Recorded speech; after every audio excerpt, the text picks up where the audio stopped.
Hello everyone, कैसे हैं हम सब।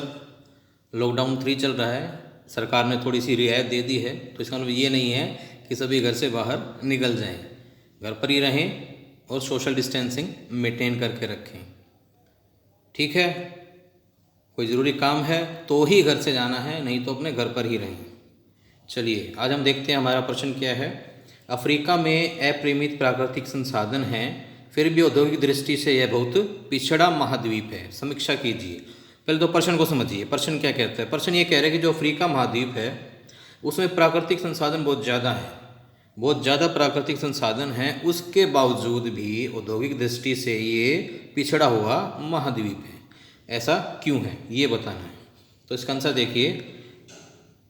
उद्योगों को हर जगह स्थापित नहीं किया जा सकता। उद्योग वहीं पर स्थापित किए जाते हैं जहाँ पर इनके निर्माण में कम से कम लागत आए व ज़्यादा से ज़्यादा लाभ हो।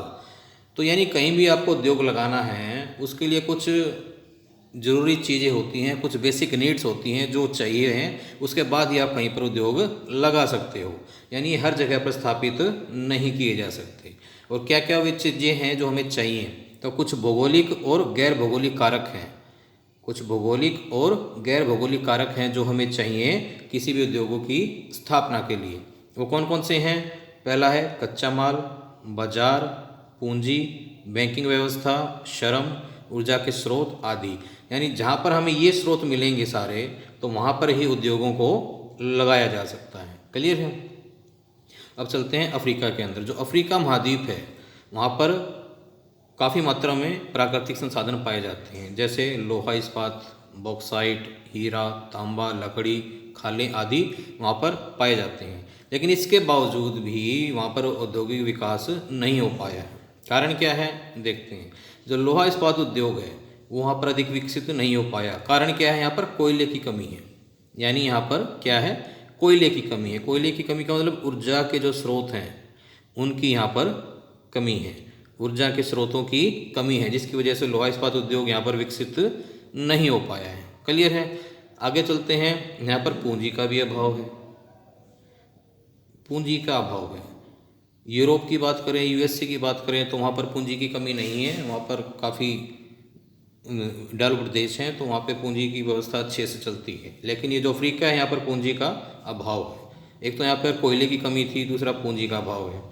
आगे जो परिवहन के साधन हैं, संचार के साधन हैं, बैंकिंग व्यवस्था है, वो भी यहाँ पर ठीक नहीं है, तो जिसकी वजह से यहाँ पर उद्योग लगाना मुश्किल है। तो यानी यहाँ पे बैंकिंग व्यवस्था नहीं थी, पूंजी नहीं है, ऊर्जा के स्रोत नहीं हैं।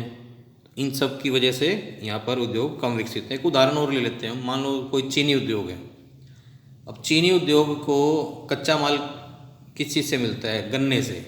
जहाँ पर गन्ने की खेती होगी उसके आसपास ही चीनी के उद्योग लगाए जाएंगे तो वो वहाँ पर सफल होगा।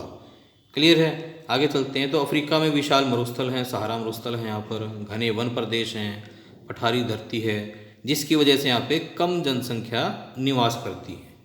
कौन से क्षेत्रों में? इस मरुस्थल वाले क्षेत्र में, वन प्रदेश में और जो पठारी धरातल है यहाँ पर कम जनसंख्या निवास करती है, जिसकी वजह से यहाँ पर जो श्रम है यानी जो मजदूर हैं, सस्ते श्रमिक हैं, वो आसानी से उपलब्ध होना कठिन है।